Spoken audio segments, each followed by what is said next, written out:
part of the trip where it gets kind of dicey. The wind's picked up to about 25 miles an hour. You can see the white caps starting to form. There's the Gulf of Mexico. I don't see any boats for a few miles. I've got to get over there to Rattlesnake against this wind. My arms are already about blown out. If I blow out a shoulder or something like that, the wind's just going to catch me and take me right out towards England. I could be floating out there for hours. I don't have a cell phone. I don't have a flare.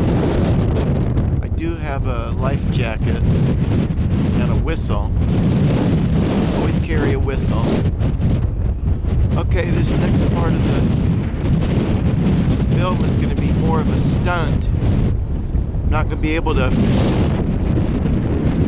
film it though, because by the time I get over to Rattlesnake, I'm sure I'm going to be soaking wet.